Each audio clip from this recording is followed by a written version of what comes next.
Okay, welcome to the regular meeting of council for Tuesday, May 23rd, 2017, 7 p.m. in City Hall Council Chambers. I'd like to call the meeting to order and go through the approval of the agenda. First, I'd like to recognize that we are on the unceded territory of the Hupatchisitt and Sishot First Nation. Councillors, any late items? And City Clerk, any late items? None, Mr. Mayor. Thank you. Then a motion to approve the agenda as circulated would be in order. I'll make that motion, Mr. Mayor. Second, Mr. Mayor. All in favor? Carried. And council, we have the minutes of the special meeting held at 6:30 and the regular council meeting held at 7 p.m. on May the 8th, and a special meeting held May 15th at 3:30. A motion to adopt those minutes is in order. I'll make that motion, Mr. Mayor. Second? Second, Mr. Mayor. All in favor? Carried. And this brings us, council, then to the public input period. It's an opportunity for the public to address council on topics of relevance to City Council. A maximum of 4 speakers for no more than 3 minutes each will be accommodated. Mr. Maba.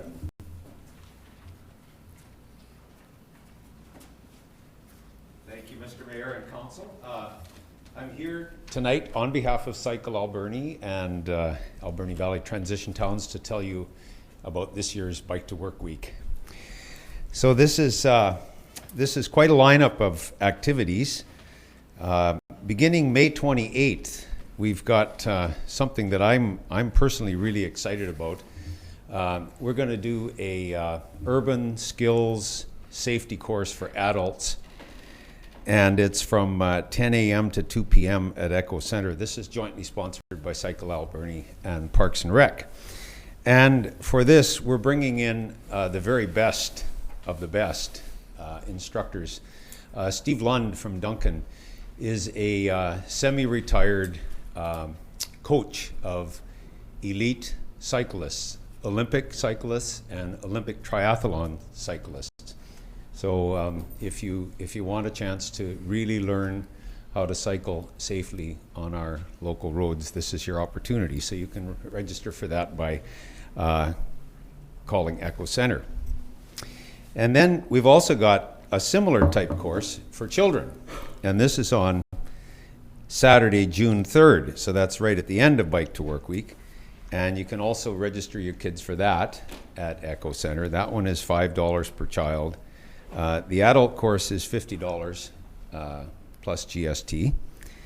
And the Saturday course for children is from 10 a.m. to 12 p.m. at Echo.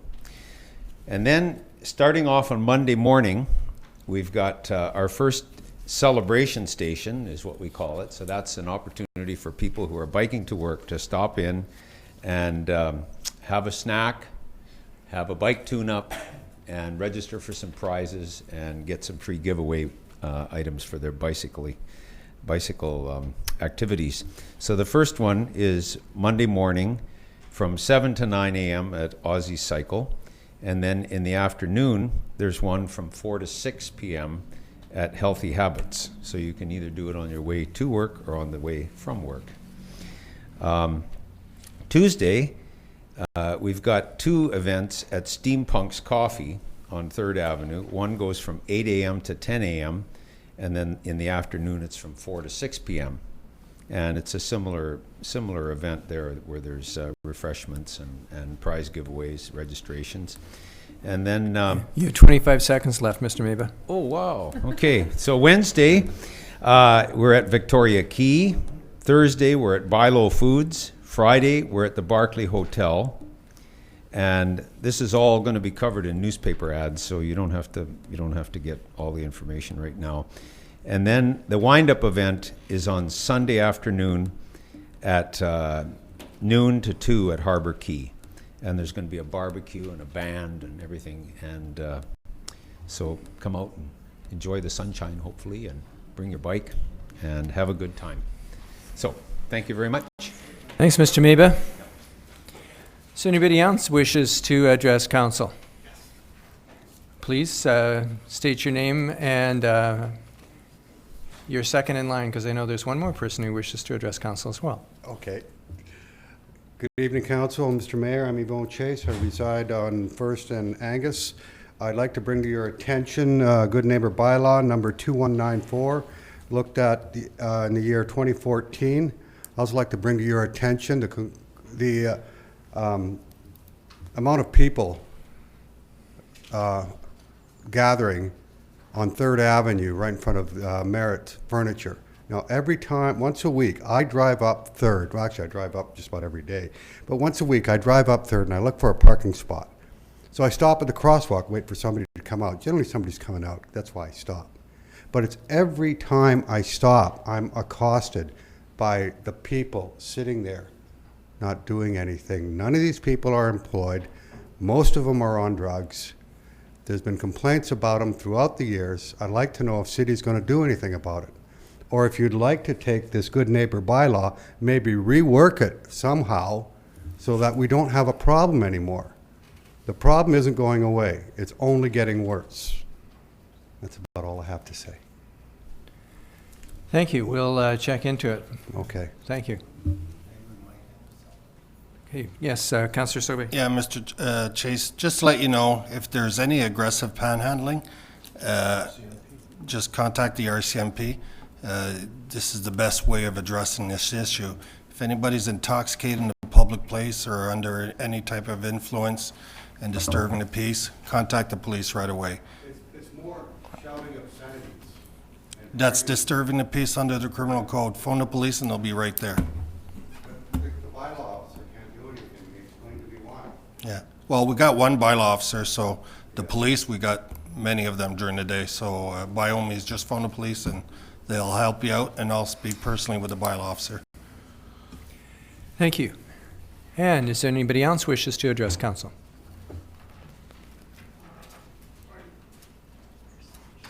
Please come forward.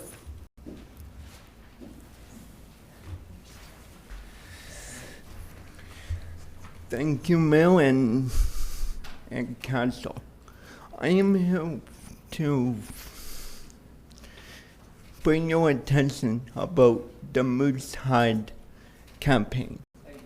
This campaign started by a person named Paul Thank you. Short and his daughter Raven.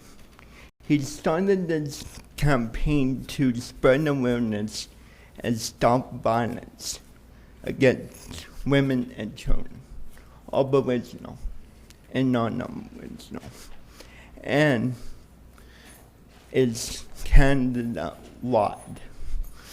And so I would love to try to bring this to our hometown and have people realize and stop this madness with violence. And my mom handed you all moose hides, and if you wear it, it means you're standing up and saying no to violence. Dallas, thank you so much for your presentation. Good for you. Well done. You had a lot to remember. So I appreciate you taking the time to remind everybody on council of this really important initiative. And out of curiosity, Dallas, how did you become aware of it? I was in the program through the Friendship Center. Through the Friendship Center. And in 2013, I went to the campaign of this moose hide. And that's how I heard of it. And it really got me thinking about it, and really important to have it and be aware and put our foot down. Thank you. Good presentation. Thank you, Dallas. I appreciate it.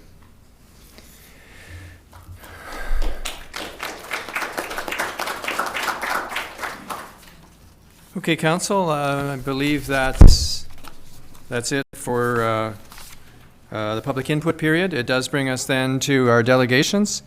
And we have one delegation this evening, and it's from the Port Alberni Folk Fest about the Canada Day Parade.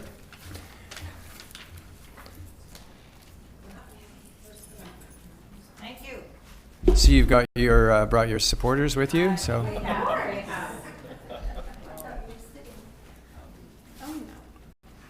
Thank you, Mayor and Council, for hearing us today.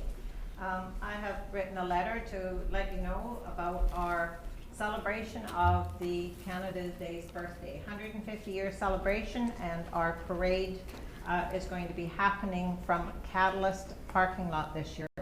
The marshalling is going to be taking place at 8:30 p.m. All letters and information, I have confirmation from the manager, Mr.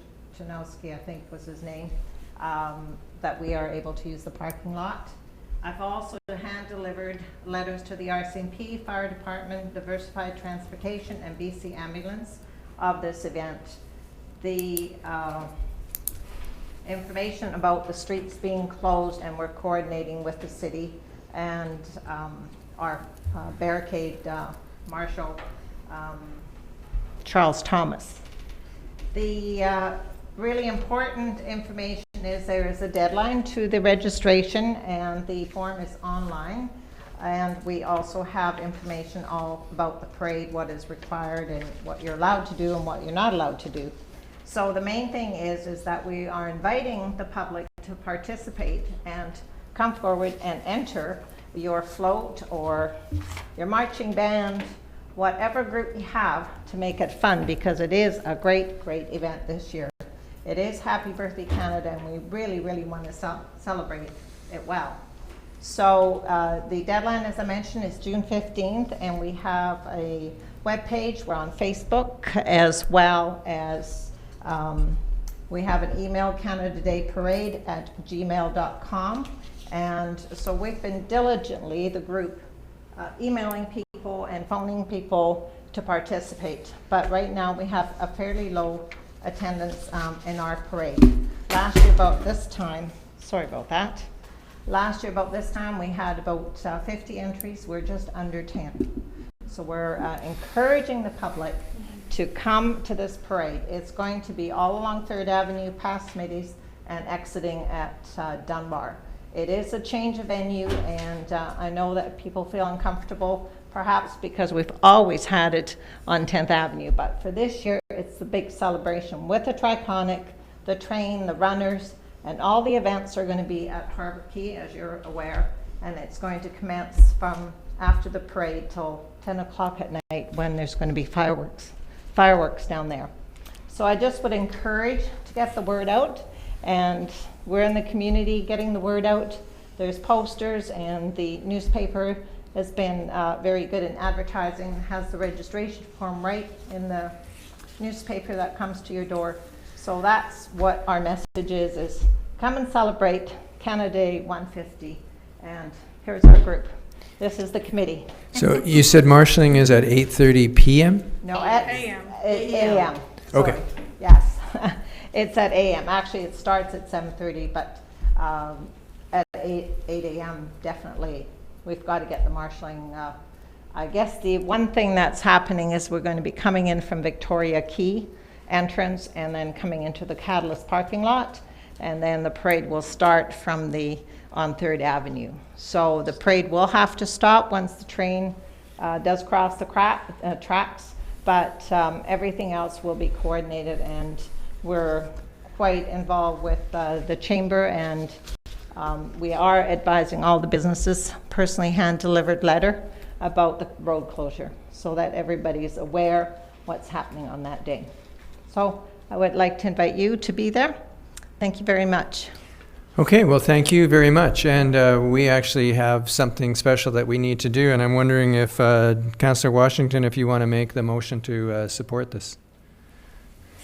Thank you, Mr. Mayor. Move that the council concur with the request for the Port Alberni Multicultural Full Effect Society and use city streets on July 1, 2017 for Canada Day Parade, subject to notification of emergency services, consultation with all affected businesses to minimize potential conflict and traffic concerns, and provisions of standard liability insurance. Is there a seconder? I'll second that, Mr. Mayor. Council, any questions, any comments? Councillor McClellan? Yeah, thank you very much for coming, and unfortunately I've made some commitments to be in another country, but I was hoping to take one of them Canada 150 flags, but now you've got the second one there I've seen in the last 3 days, so I got to find out what the real one is and try and find a place to get one. So if you know where I can get one, let me know. Sure, we'll check it out for you. And just to let you know, our next meeting is June 5th at Abbey Field, anyone is welcome. We're still needing lots of volunteers, particularly with marshalling and organizing. These ladies organize a lot of things, but we need still volunteers. So I encourage everyone to participate. Thank you very much. Okay, thank you. Councillor Sauvé? Thank you, Mr. Mayor. I just want to personally thank you all for putting this together. I know it's a daunting task to put together all year, and this being a special year. I want to thank you for not making me go up the hill on 3rd Avenue in Red Surge, so I appreciate that. No, you're the only one going up the hill. My luck. So again, it's just to thank you. I really emphasize, I want to let the public know, because there's a lot of questions about not being on 10th Avenue. I'm glad Callis is stepping up and, giving into parking, because parking is always an issue for that area. So thank you very much to Callis for doing that. And looking forward to see you all on that day.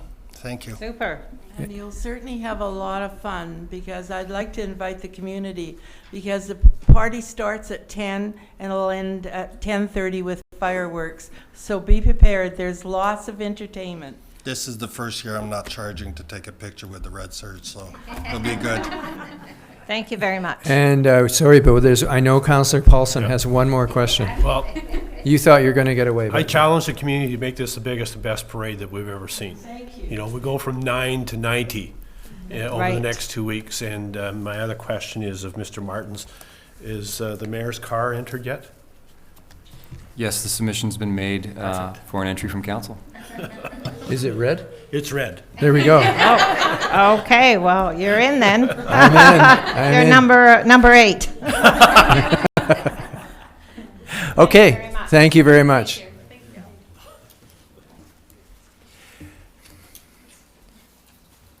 Okay, council, I don't believe there's any unfinished business. And, oops, there is. Mr. Mayor, so we A just few of them. require a vote on that motion. before we Yes, move- thank you for reminding me. Council, on the motion then, all those in favor? Carried, thank you. I was just assuming.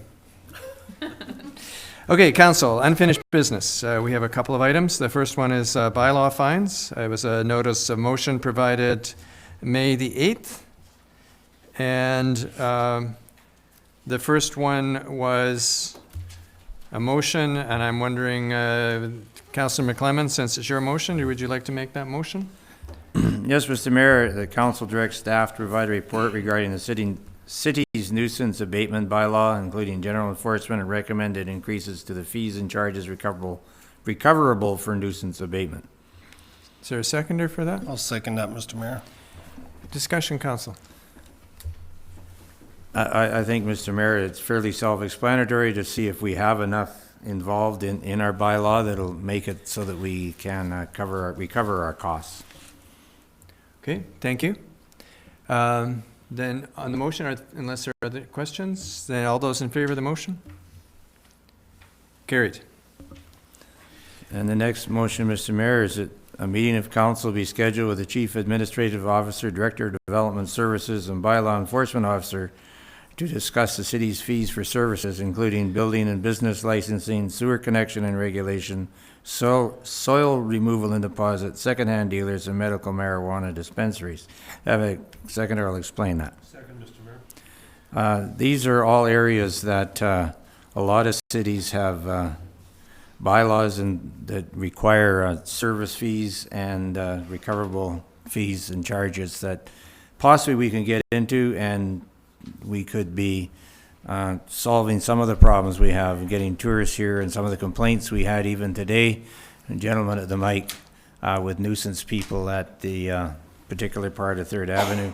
There's a lot of buildings, there's a lot of things that I believe our bylaw officer could be doing if we would provide him with the tools to do that. And one other thing that I've heard, and I would like to get some more information on, is there's a lot of logging trucks right now going over the Gertrude Street Bridge, and that's been limited in height because of the shape of the bridge, even though it's all been fixed up. And I understand that our bylaw officer needs something else to be able to stop them, and the police aren't. So I'd like to know if that's accurate or not, but we can find all that out at the meeting. Thank you, Councillor McClellan. Councillor Alamani? I just have a question. I don't have any problem with the motion.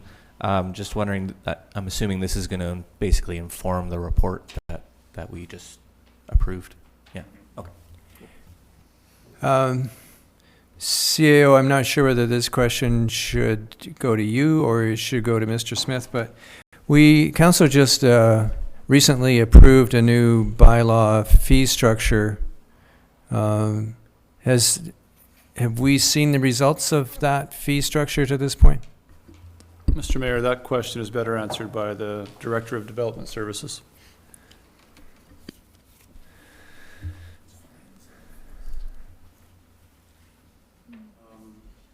If you're referring to the bylaw offense notice Right. bylaw, that introduced a whole series of new tickets that we were not previously able to issue.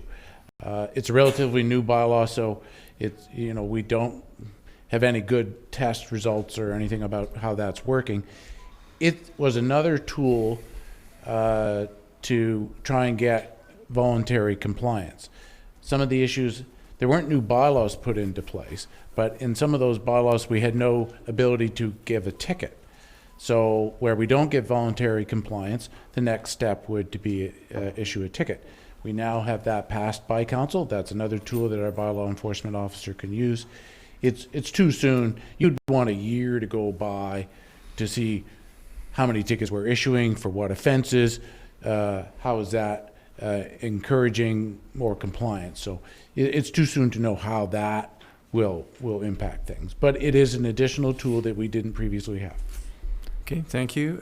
Councillor Minions and then Councillor McClement. Thank you. I should have probably noted this on the last motion, but we also passed a motion for a report on options for an active bylaw enforcement plan. So I think this is all very similar, moving in the same general direction, but just wondering if that was not sufficient to start.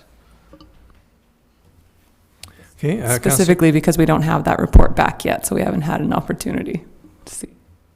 Yeah, I recognize that, Councilor Minions, you did make a motion that at the time I was questioning, but since I've been looking at it and since my ride around with the bylaw officer, there's a couple of things that I've always thought, and I've been one of the ones on council pestering to get the fines put in, only to find out that they can't be put on taxes. And so that was a deflating thing for me. But I did discover that if there's a fee for service, there was a cost recovery that can go on the property taxes. And so I thought combined with the motion that you made, doing this would maybe get us where we all would like to be. Anything, Councillor Soap? Yeah, I don't want to get too in-depth with this. I guess it's just for discovery matter, but you kind of alerted me to bylaw officer dealing with moving traffic, and I really encouraged Mr. Smith to speak with the RCMP on that, because he does not have the equipment or tools to deal with moving traffic violations. Council, one of the other things that I see as a potential problem for us is if, normally we wouldn't have the bylaw officer address council, and normally we would have his supervisor address council on any of these issues, and I'm just a little bit concerned where that places us with respect to that. Councillor McClellan? Yeah, I don't see a problem in this case. I think the person with the expertise in bylaw and then having done the work is our bylaw officer, and I don't think there should be any problem for him or for us to listen to what he has to say. Okay, any other comments, Council? Okay, then on the motion, all those in favor of the motion? Opposed? Carried.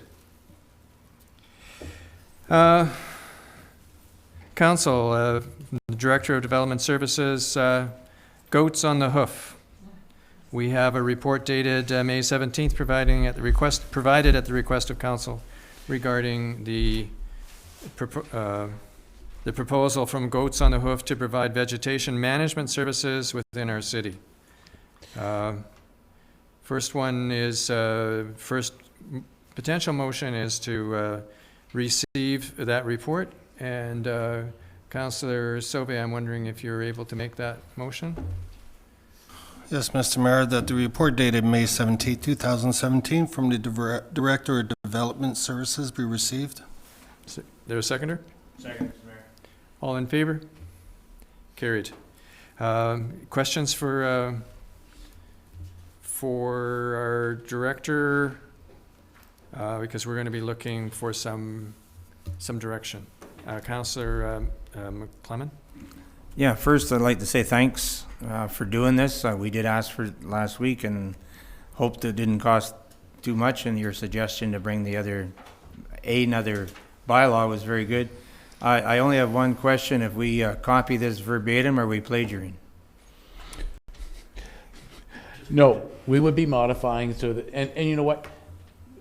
Lots of municipalities, when they have similar issues, look what other municipalities have done, modify it to their Only makes extent. sense. It's not, we don't copyright our bylaws, kind of thing. So Okay. if council is pleased or satisfied with the majority of what Parksville have done, just direction from council, we could modify it for Port Alberni, and then it could be considered at a future council meeting. But you know, sorry, Mr. Smith, I would like to point out that we gave our bylaw on dispensaries freely to the city of Squamish.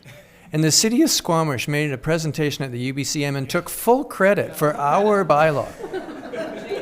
That was your work. They were on a panel. They were on a panel.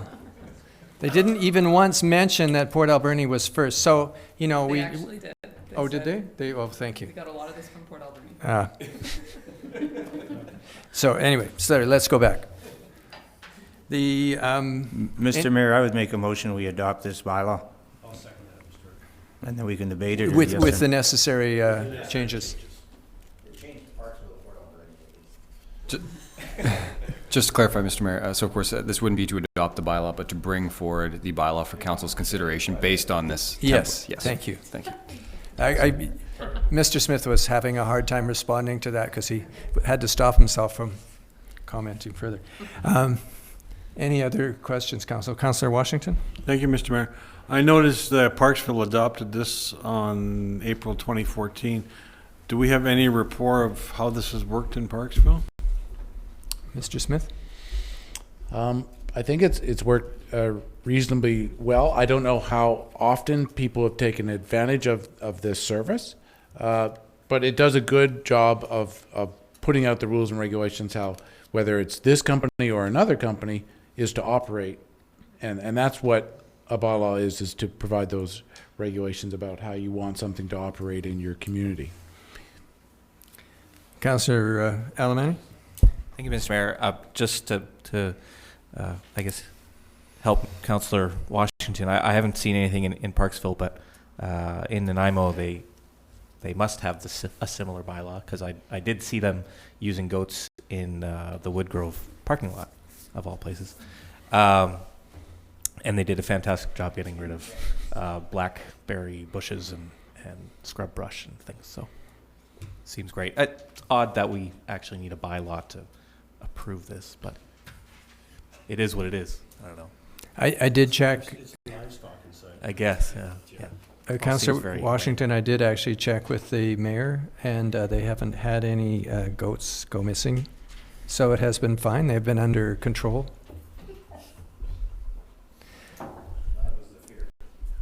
So, any other questions, Council? So, on the motion, all those in favor? Carried. Thank you.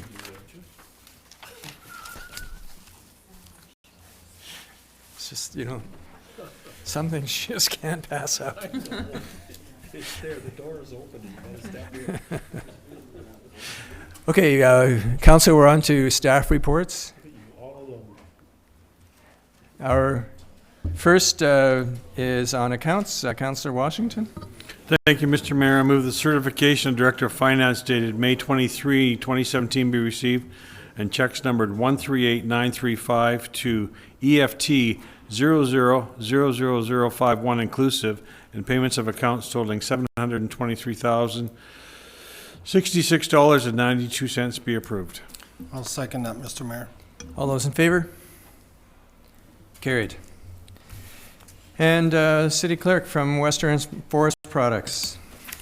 Thank you, Mr. Mayor. This is a proposed renewal of a lease with Western Forest Products for a small parking lot, I suppose, down right near 2nd Avenue. And based on the renewal of this, we've included provisions for an annual increase based on the Consumer Price Index, and also a increase from what the previous renewal rate, which was, I believe, established back in 2003. Okay, and City Clerk, I note that it's possible that there's a typo in this suggested motion. Instead of saying 4 years, it might say 5 years? Yes, thank you so much. That is correct. It is a 5-year term. Okay. That's proposed. Okay, Councillor Minions, are you able to make that motion? That council for the City of Port Alberni authorize the mayor and clerk to enter into a lease with Western Forest Products Incorporated for the closed-up portion of First Avenue in Port Alberni for a 5-year term commencing April 1st, 2017, at the current yearly rent of $1,291.40 plus taxes. Any clarification, Councillor McClellan? Yeah, I think it's a good thing to do. I'm just curious, is there not another part that we're using for a parking lot by Somas that the city owns and Western is using? It used to be the place we could put a picket line up if we weren't on a legal strike. You know, I know that there's a parking lot there that belongs to Western. I don't know that there's a second one that belongs to the city, but you may know better than I do. Used to be. I don't know what. City Clerk, do you happen to know? Yeah, no, I'd have to check on that to be certain, Mr. Mayor. Okay, thank you. Could you check and then let us know, please? So you can see that this, Council, you can see this has an escalator in it reflects the cost of the CPI. All those in favor? Carried. Thank you. And from the Director of Finance, Climate Action Revenue Incentive Program, CAREP report. We have the report dated May 17th, providing this incentive for 2016, or the report for 2016. And Councillor Paulson, do you want to make that motion, and then we can ask any questions on it? Sure. That the report dated May 17th, 2017, from the Director of Finance be received, and Council for the City of Port Alberni approve the Climate Action Revenue Incentive Report as produced under the Climate Action Revenue Incentive Program for the year 2016. I'll second that. Director Rothwell, a couple of comments that I wanted to make on your report. And I want to thank you for the report. Maybe this is the first time I've really read the entire thing thoroughly, and it might have something to do with the conference I was at last week, but I found it particularly helpful. It gave a really good overview of what the city has been doing, and even for me, it surprised me in terms of that whole breadth of things that we are involved in as a city. So I found it really impressive. And I can assume that if it's as impressive for our city, it's probably equally impressive in other municipalities around BC. So it's quite an in-depth report. So thank you very much for that. Well, thank you. It's a good report. It'll be going on the website tomorrow morning. Okay, good. Any other comments or questions, Council? Okay, on the motion, all those in favor? Carried. Thank you very much, Director Rothwell. And Council, this brings us to McLean Mills Society. We have a monthly report.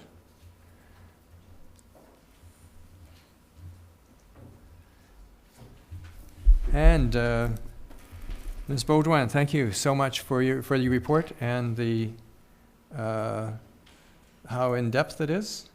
There's a lot to it.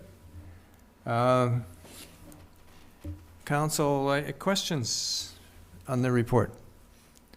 Councillor McClellan?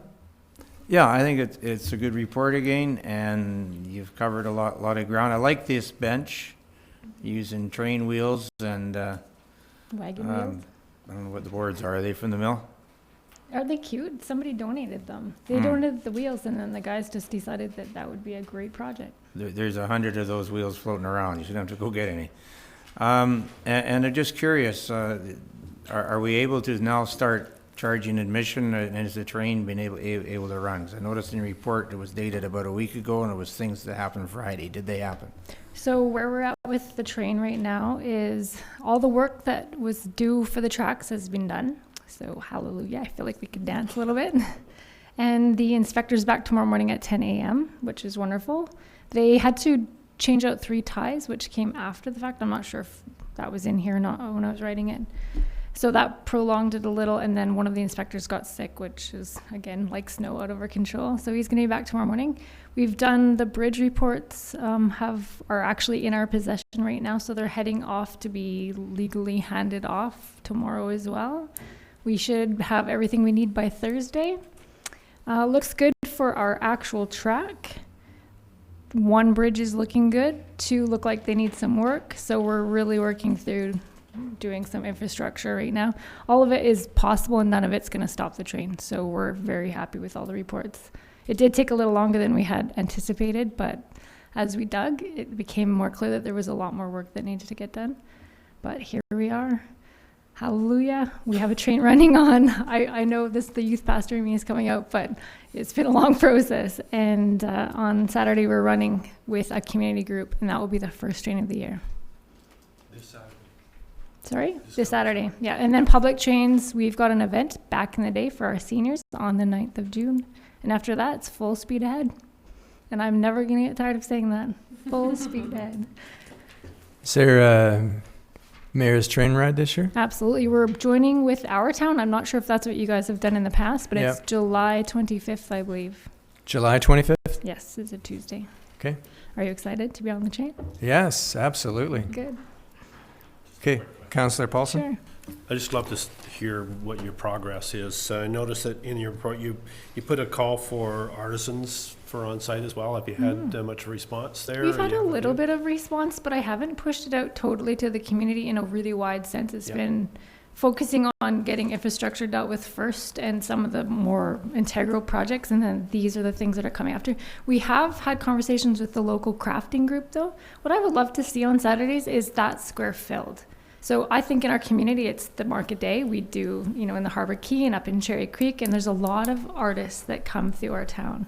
So if we can capture the afternoon, because we're in a totally different time slot than the rest of them, that's what we're looking for. So very much open. We want to host as many people would like to be out there. We have a lot of space.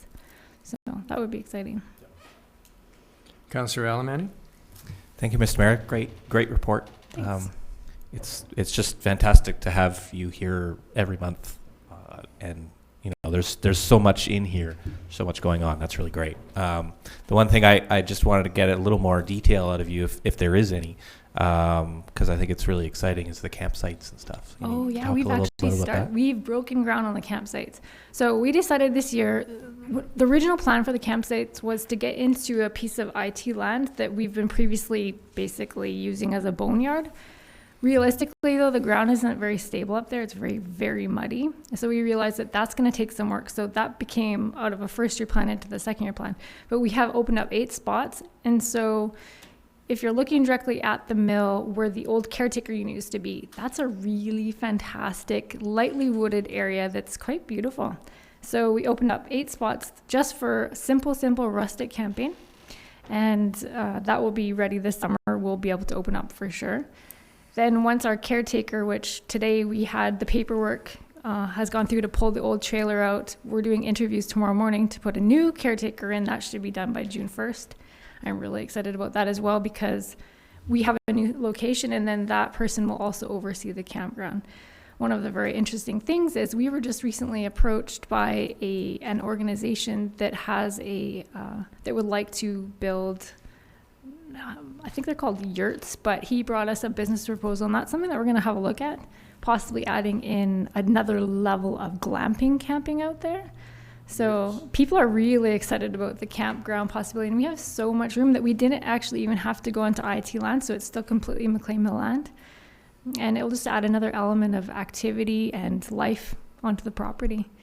So if you have a walk out there, you'll see them. They're punched out. We're putting out little signs, and then the picnic tables will go in. We really are looking for a demographic of quiet, clean camping, pack in, pack out.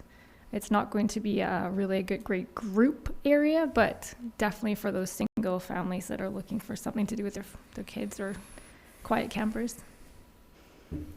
Looks like you're following along with your budget. No major surprises. Surprisingly, yeah. Especially with the rail stuff, it's been coming up.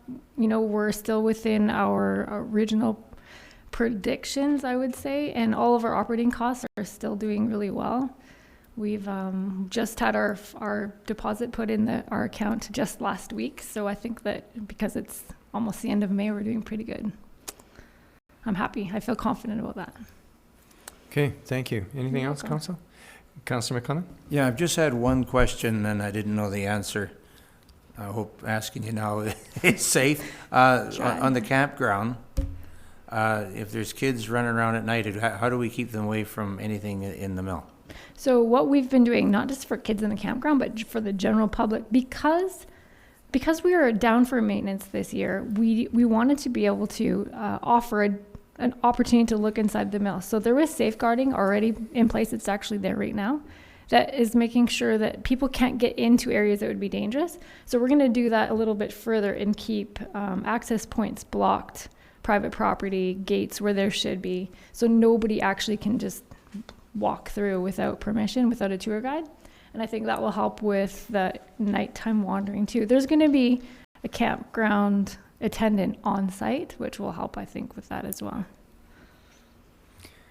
Okay, Councillor McLennan, do you want to move receipt of the report? I move we receive the report of the McLean Mill Society with thanks. Mr. Mayor. All those in favor? Carried. Thank you very much. One quick thing about those goats. We have 6 miles of track that could sure use some vegetation support. Just gonna throw that out there. Grab them. Always. And by the way, when do you want that piano? We could use thousands of goats to keep that down. There was a company that gave us a presentation, right? I know, I used to have goats. One little goat, doesn't chew much, but you get thousands. Yeah, do something. Okay, Council, we reviewed the status report to some length last week. Any questions on our latest version of the status report? Then seeing none, Councillor Minions, do you want to move receipt of that? Move receipt of the status report. Seconder? Second, Mayor. All in favor? Carried. Thank you. And Council, we have one monthly report, and that's from Mr. Deacon. Mr. Mayor, councilors, hope you don't mind that I'm in very business casual. It feels like the first evening in about 8 months that it's been warm enough to do that and dry enough. I am. Just like to take the opportunity to comment on a few of the items that are listed in the report. First off, the report's in a different format from what I have been doing, and every 6 months or so, I do change up the format, looking for a way of delivering information in a better way to council. So this is my current try at it.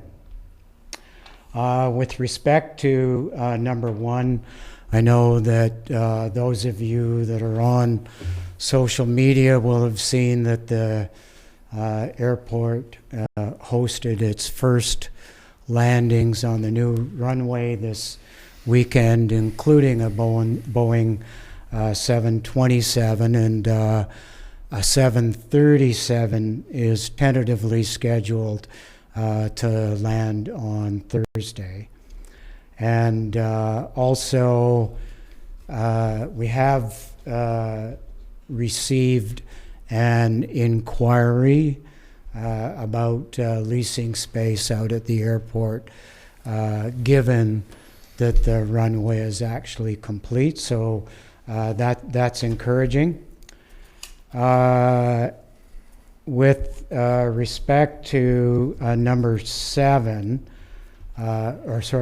Canada's, I've numbered them off in my own on my own copy, but moving down to Canada's most rider-friendly community,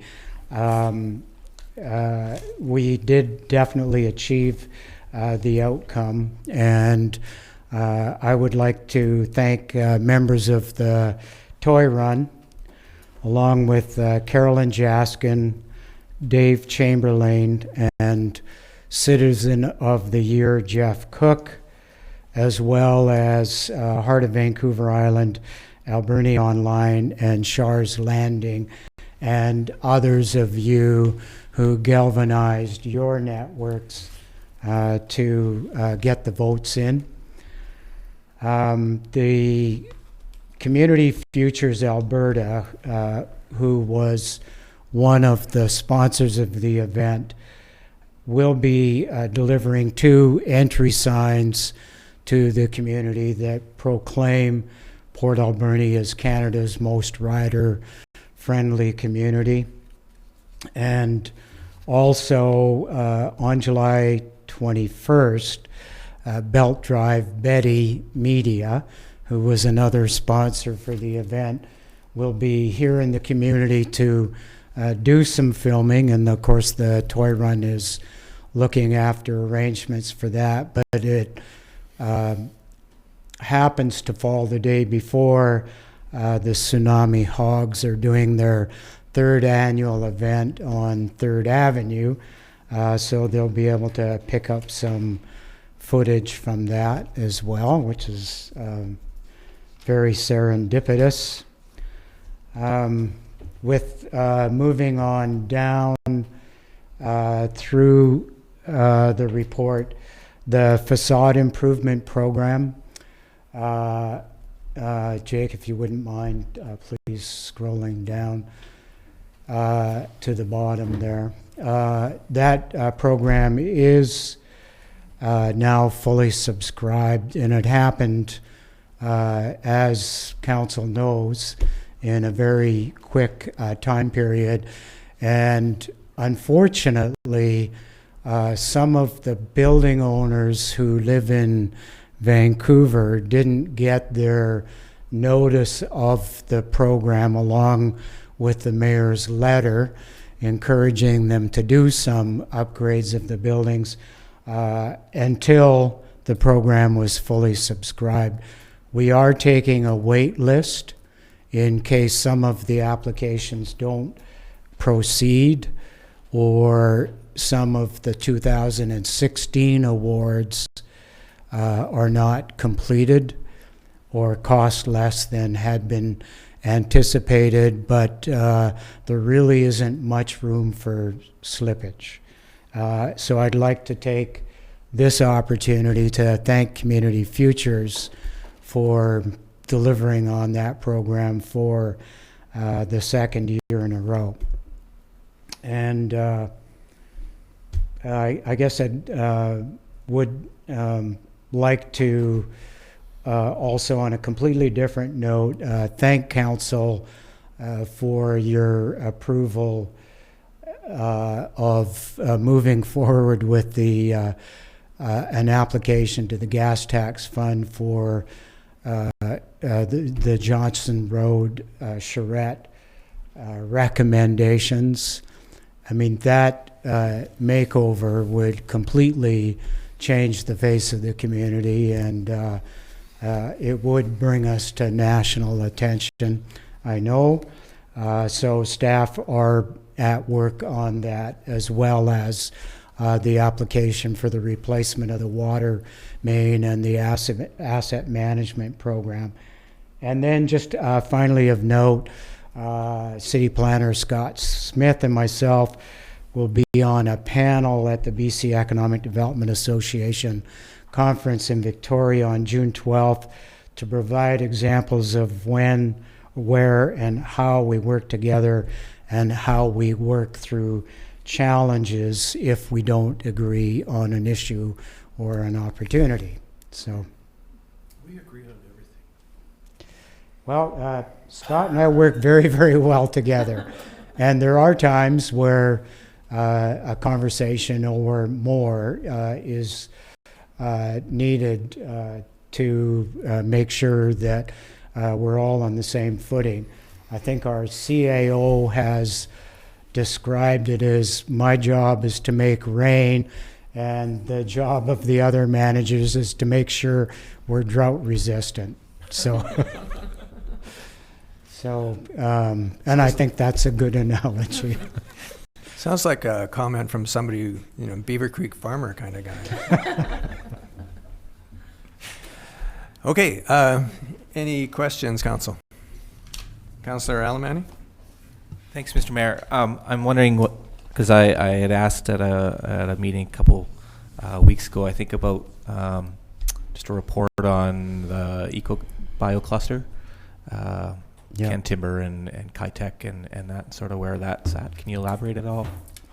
I'd prefer to do that with council in camera because we've had several discussions with the companies about the projects that they would like to undertake, and some of them are, I think, more confidential in nature because they pertain to a business line that they'd like to get into and not want to tip others off to, but I would be happy to elaborate in an in-camera session.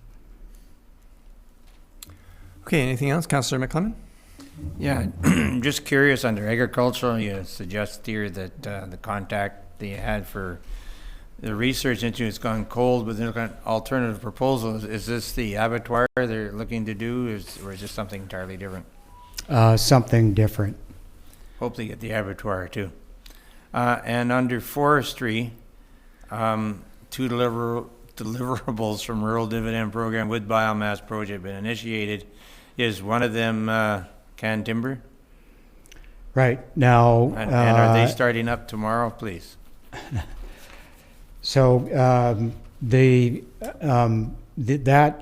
was the intended outcome for this quarter, which ends in June, and Can Timber's, I guess, startup date is really in the hands of the Port Authority, the third party that they will commission to review their progress on the recommendations that were made after the stack testing. And I know that the Port Authority has arranged for conversation with the Can Timber Working Group, which is a broad collection of agencies through the community, the First Nations, Air Quality Council, Ministry of Environment, Canadian Health Authority, and a few others. And I believe the meeting has been scheduled for May 29th. I'm quite certain that they won't be starting before then, and as I say, it will be determined by, the Port Authority is saying that they're insisting on a third-party review of the report, and I don't imagine that will be done very quickly either. Okay, thank you. I'll give you my opinion of that later.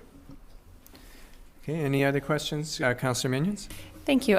Just kind of further on that, I'm not sure how in the loop we are at this point. I haven't had any updates, but just wondering if when we do know the startup date, if we can make sure that we communicate that. I think we were, as the city, although we're not, necessarily directly involved, we were doing a really good job at communicating what was going on when the topic was very heated, and now it's sort of died off a little bit, and people are feeling like they don't know what's going on. I think the article in the newspaper saying that they were going to be up and running in 2 weeks, I think it was, caught a lot of people off guard. So maybe we can make an effort just to do our part to communicate the updates that at least we do have when they come. Point taken, and neither the city nor the Port Authority had any influence on that article. Okay. Thank you. Councillor Paulson, do you want to move receipt of that report? I'd like to move that the monthly report from the Economic Development Manager providing information about current departmental operations be received. I'll second that, Mr. Mayor. All in favor? Carried. Thank you, Mr. Deacon. Council, this brings us to our bylaws section. We have a verbal report coming from the city clerk on our tonight's public hearing. Thank you, Mr. Mayor. Yes, council conducted a public hearing tonight at 6 p.m. in council chambers regarding 2 applications. There was approximately 9 members of the public in attendance. The first application is from Kay Poirier, who is applying to amend the zoning bylaw to facilitate the subdivision of 2 vacant properties at 4465 and 4453 9th Avenue into 4 residential parcels. The proposed bylaw is zoning bylaw amendment number 23, bylaw number 4937. The Director of Development Services provided background information on the request and specifically the application to rezone from R1 to R3 with the intent then to subdivide. There were a number of presentations from the public. 2 members spoke in opposition to the proposed rezoning and referenced concerns regarding traffic and parking and loss of general green space and open space. There was also 1 member of the public that spoke in favor of the development and adding that it would positively influence the neighborhood. In response to questions from council, the Director of Development Services responded to a number of questions, including clarifying that an art gallery is not permitted within any of the neither the R1 or R3 zones, and even with a home occupation license, retail would not be permitted. It was also confirmed that each lot would be required to have 2 on-site parking spaces constructed, and that the laneway behind the properties will not be changed, as it will still be fully public. That was the first application, again from Kay Poirier at 4465 and 4453 9th Avenue. The second application is from C. Minions and C. Braden, and the applicants are applying to amend the zoning bylaw to facilitate the subdivision of the property into 2 residential parcels. The proposed bylaw is zoning bylaw amendment number 22, bylaw number 4936. Like mentioned, the Director of Development Service provided some background information on the application and confirmed in response to a question from council that any extra servicing cost will be borne by the applicant. There was no correspondence received in regards to this application, and Mr. Mayor, I'd be remiss if I did not mention that in the first application we did receive a late item of correspondence, which was a petition from about 10 residents opposed to that rezoning. So again, that was with respect to the first application. The public hearing was concluded at approximately 6:35 p.m. and I'd be pleased to answer any following questions. Okay, thank you. Any questions, council? Councillor Alberni, do you want to move receipt of that? Move that the verbal report of the public hearing held May 23rd, 2017 regarding bylaws 4937 and 4936 be received. I'll second that, Mr. Mayor. All in favor? Carried. And carrying on, Councillor Alberni? That zoning bylaw amendment number 23, 4465 and 4453 9th Avenue, Poirier, bylaw number 4937 be read a 3rd time. Seconder? Second, Mr. Mayor. All in favor? Carried. I'll step out for this one. Okay, thank you.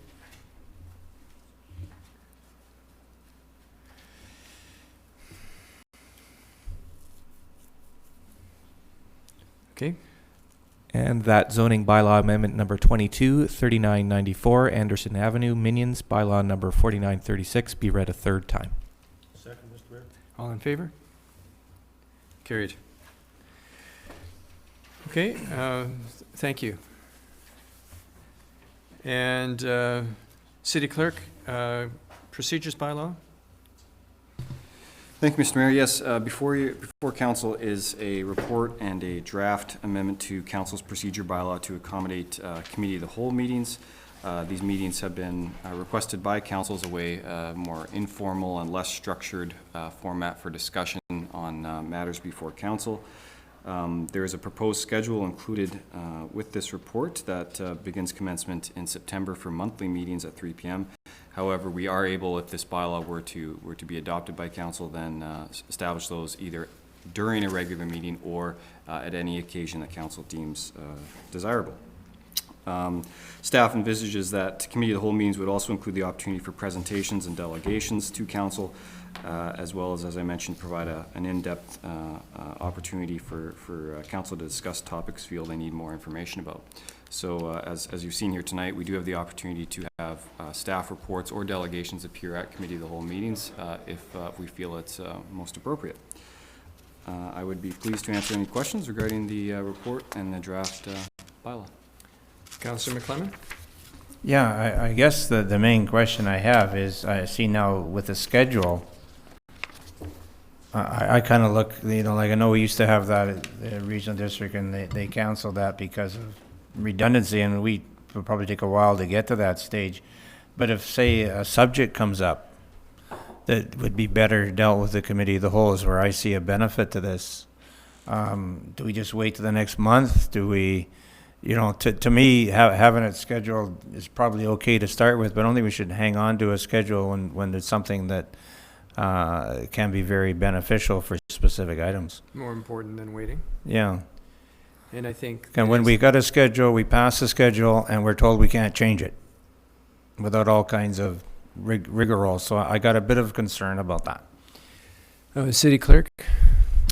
Yes, thank you, Mr. Mayor. Council will certainly recall that there are a number of topics that we've kind of already been stockpiling, I could say, around that council's wish to discuss in committee of the whole. And so although we have this schedule put forth before council, we're certainly expecting that we could schedule one in advance of that to cover off some of these items. So, and certainly the provisions are here for us to schedule one-off committee of the whole meetings, or again, to enter them while we're in a regular meeting if so desired. So then that topic, it doesn't preclude a particular topic go into a regular council meeting if it's urgent, right? That's correct. It really is a matter of choice as far as the format council wishes to have that discussion in. Okay, Councillor Minions?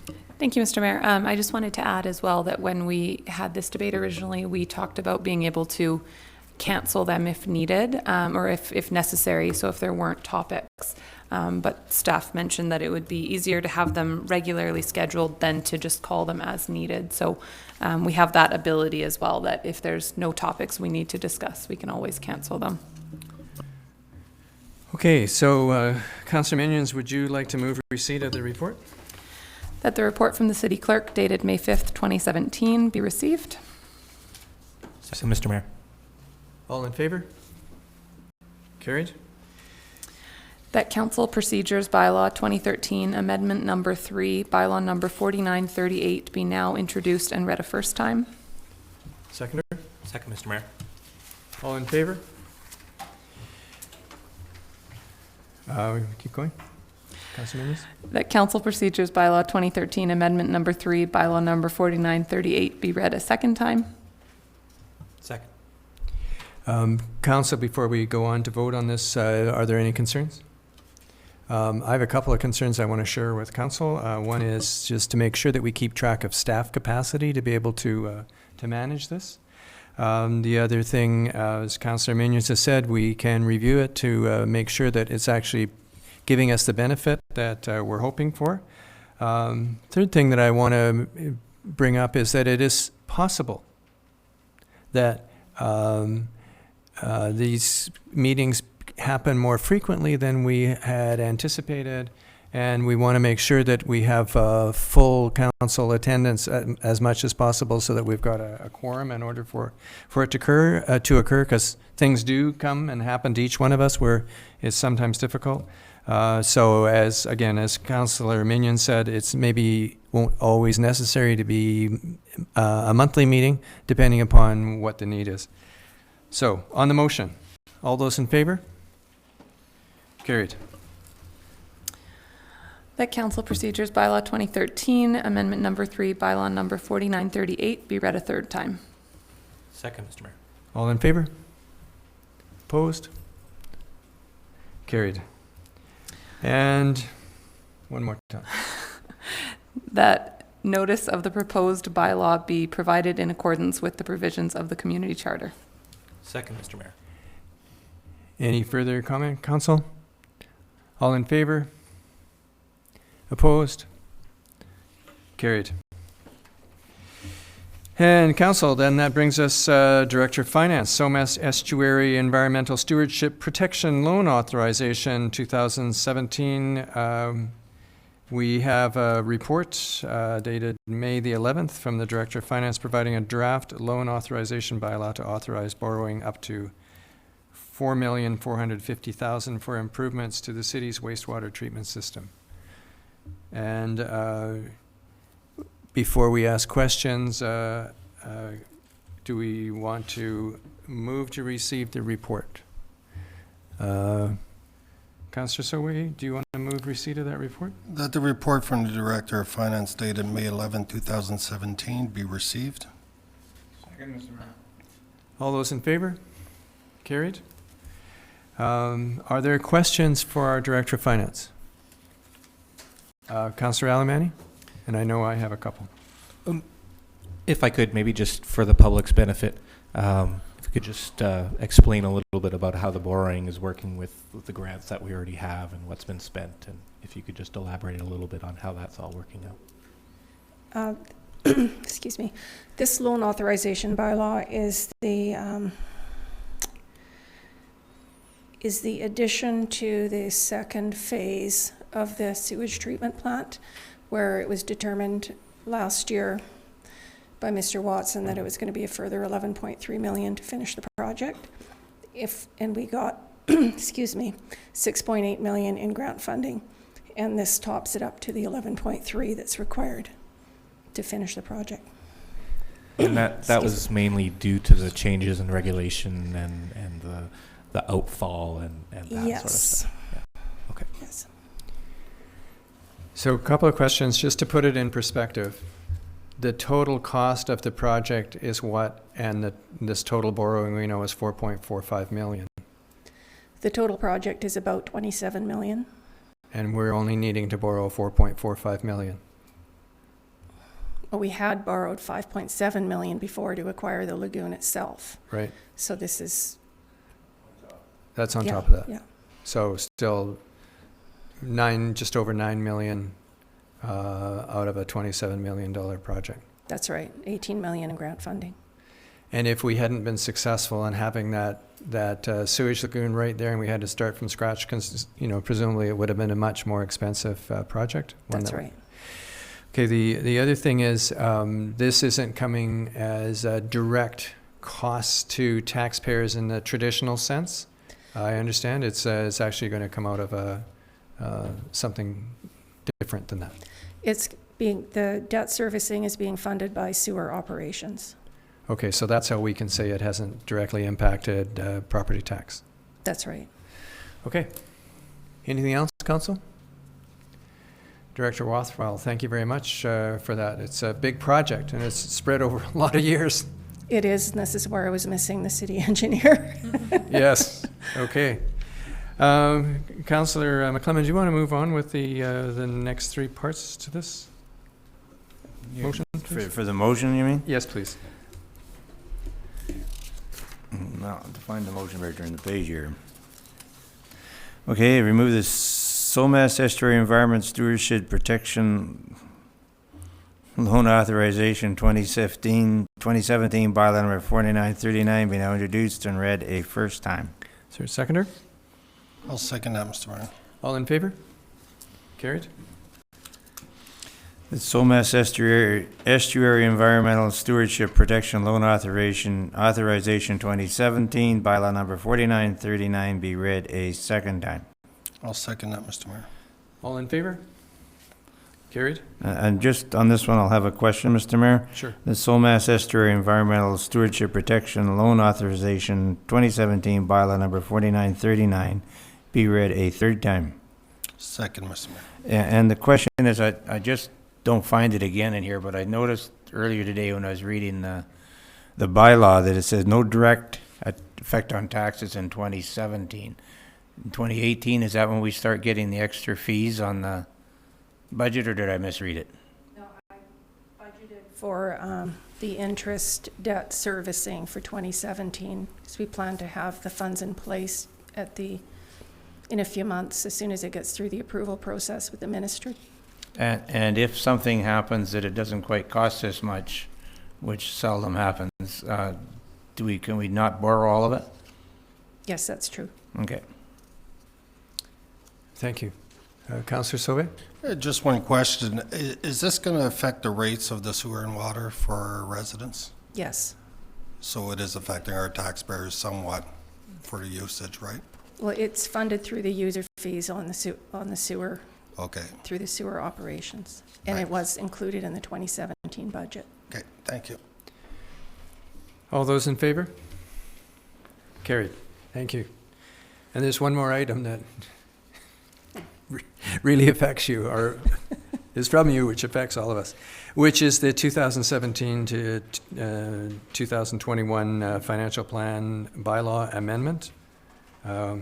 We have a report providing the draft amendment, Council, and it's number 4932 to incorporate the city's 3 applications to the 2017 Strategic Priorities Fund, which we endorsed at the May 8th regular meeting. Councillor Sauvé, do you want to move receipt of that report, please? That the report from the Director of Finance dated May 17, 2017 be received. Seconder? Second, Mr. Mayor. All in favor? Carried. That the 5-year financial plan 2017 to 2021 amendment number 1 bylaw number 4940 be now introduced and read for the first time. Second, Mr. Mayor. Council, before we vote on this, just put it in perspective for us, please, Director Rothwell. We're being asked to amend the budget. This is standard procedure, even though we're hoping for 100% grant from the federal government. This is standard accounting procedure, is it? The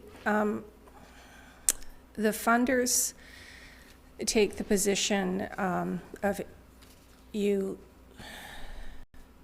if your project isn't in your budget, then you're not really planning to do it, even though it is funded, like we're doing 100% an application for 100% funding.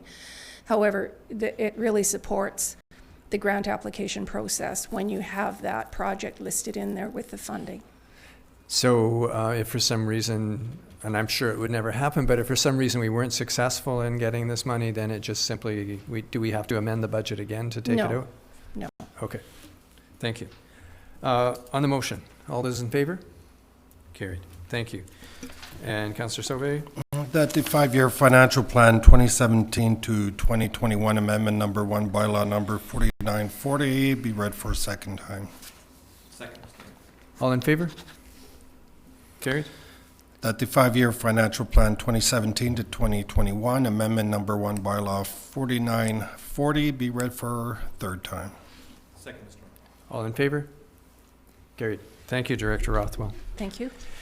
Council, this brings us to correspondence for action, and their first item is from Hans Hagen, Johnson Road Charette Concept Plan. We have an email from Mr. Hagen outlining his opinions and concerns regarding the Johnson Road Charette Concept Plan. The questions about this, Council? Councillor McClellan? Yes, Mr. Mayor. I find it an interesting letter. I know Mr. Hagen. And I worked with him for a lot of years, and in one complete year, I don't think he said this many words, so he's definitely been thinking about it. And that made me sit up and take notice of what he was saying. I think he has some good responses there. Particularly, I think where he lives, I just went by to look see where his house was, and probably a boulevard in the middle of the street isn't the best thing for right there. A two-way left turn lane or something might work a bit better, but I would hope that he would be able to get an answer for his letter. Okay, thank you. Any other comments, Council? Then, Councillor Paulson, do you want to move that motion? That the email dated May the 9th, 2017 from Hans Hagen regarding the Johnson Road Charette concept plan be received and forwarded to the Director of Development Services and the Economic Development Manager for response. I'll second that, Mr. Mayor. All in favor? Carried, thank you. And from the Holy Notre Dame Refugee Committee, we received a letter dated May 12th requesting council support for advocacy to improve the refugee sponsorship and settlement process. Just to put it in perspective a little bit for council, this is a committee that started about 2 years ago working on getting a targeted refugee family, and they've had all sorts of communications with this family, and under their conditions it is possible to specifically request a family. And their family has been promised a number of times that all the final things have been done, and the last time was in March, and here we are in May, and they still haven't received the nod. They were told everything is a go, everything's done. So they're just looking for some council support to see if we can't lend our voice to helping move the process along a little bit. Councillor Sobe? Just a question for you, Mr. Mayor. Next week, we're heading to Ottawa at the Parliament buildings. Are we not trying to make arrangements to speak with the Minister of Immigration on this matter? I did actually make that request, but when I met with our MP, Mr. Johns, yesterday, actually, even as late as yesterday, he wasn't sure if that meeting had been set up for us. But we may be lucky enough and run into the Minister of Immigration or his staff. Well, I'm sure if we stand outside his door, he'll be more than welcome. All right.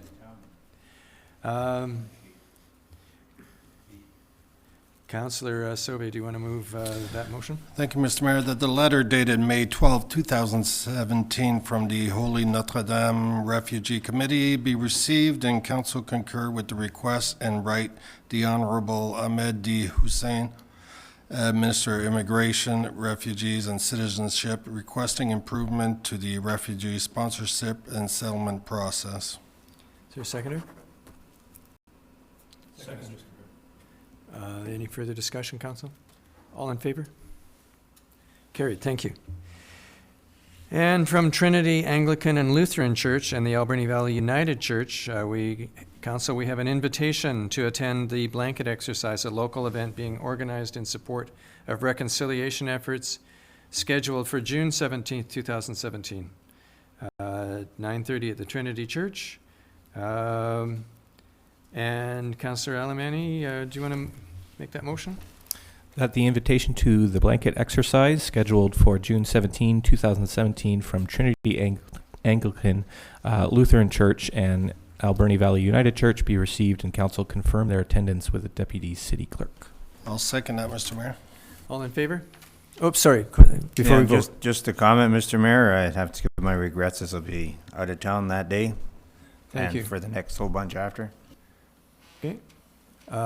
All in favor of the motion? Carried. Thank you. And from Kathy Braden, Director of the Alberni Valley Regatta Club. Special event, it happened last year as well. Letter dated May the 12th requesting a temporary road closure on Margaret Street for 1 block between Johnson Road and Southgate Street. To accommodate an annual show and shine. So we need a motion to to provide that.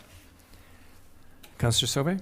Thank you. That the letter dated May the 12th, 2017, requesting for a temporary road closure on Margaret Street for 1 block radius between Johnson Road and Southgate Street on Friday, July 14th, 2017, from 3 p.m. to 8 p.m. be received, and council concur with the request subject to notification of emergency services, consultation with all affected businesses to minimize the potential of conflict and traffic concerns, and provisions of standard liability insurance. Seconder on? Second, Mr. Mayor. Any discussion, council? All in favor? Carried. And council, from Roland Smith, we made some 5-year financial plan inquiries. We received a letter dated May 17th requesting information regarding the 5-year financial plan, McLean Mill and Alberni Pacific Railway. I do believe, council, for your information, that some of these, his questions have already been answered. However, there is a suggested motion there. Councillor Paulson, do you want to make that motion? That the letter dated May 17, 2017, from Roland Smith requesting information regarding the city's 5-year financial plan, McLean Mill and Alberni Pacific Railway be received and referred to the Chief Administrative Officer, CAO, for response. Councillor McClellan?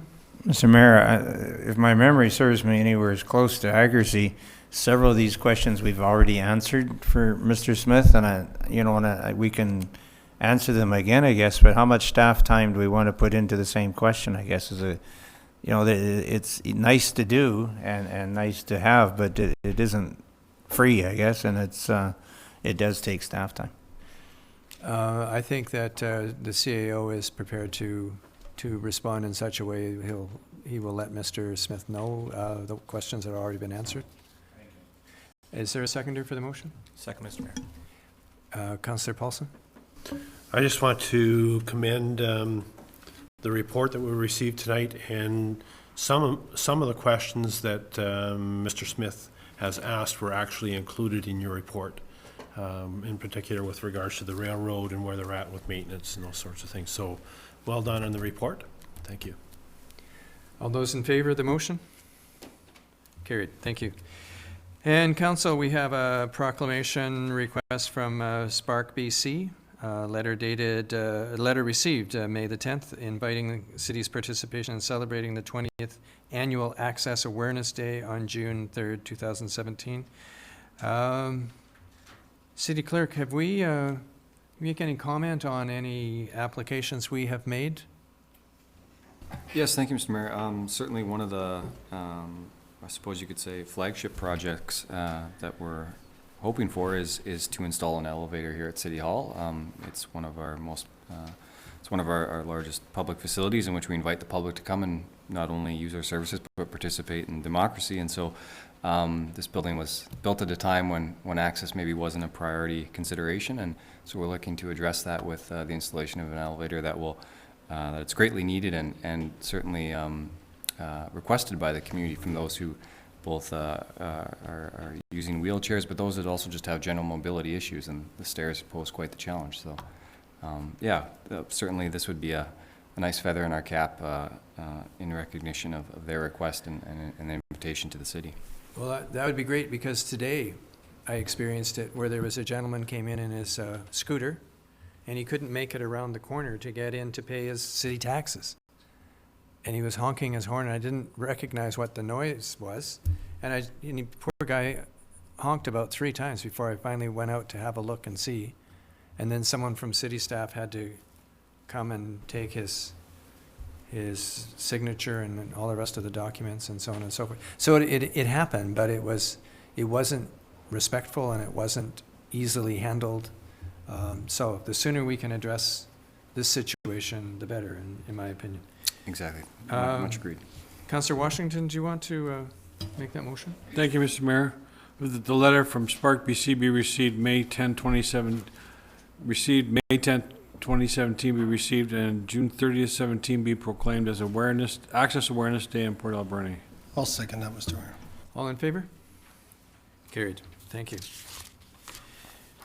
And City Clerk, we have some informational correspondence.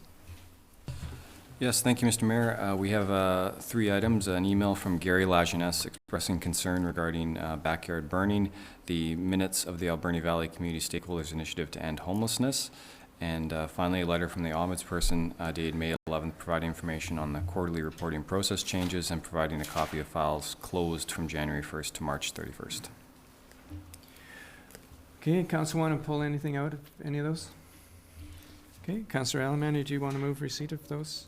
I'll just make a comment on one of them, on the burning. I just want to make sure folks know that, you know, if they see any anything of concern, any smoke of concern, call the non-emergency line at the fire department, and they're always very respectful and very prompt.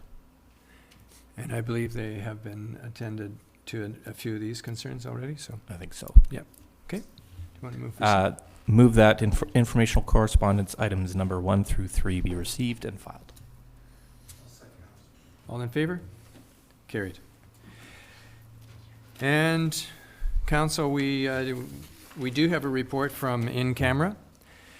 So at today's in-camera meeting, Council directed that the item on the in-camera status report regarding the former Arrowview Hotel property be brought forward to this regular meeting. The item was first placed on the status report on October the 11th, 2016, with Council direction to proceed with a structural engineering review of the Arrowview Hotel building at 5109 Athol Street.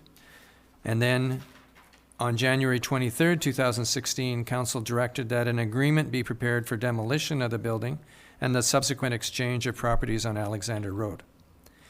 Council reported to the public on March 27th, 2017, regarding the potential land exchange agreement for the transfer of 4 surplus city-owned lots on Alexander Road in exchange for the 2 parcels that make up the former Arrowview Hotel property on Athol Street, following the demolition of the building. That agreement was contingent upon full environmental abatement and demolition of the building to the city's satisfaction. Noting that work on the property has ceased, we've requested that the Director of Development Services provide an update regarding the status of demolition, opportunity for council discussion and clarification of provisions under the community charter to undertake remedial actions.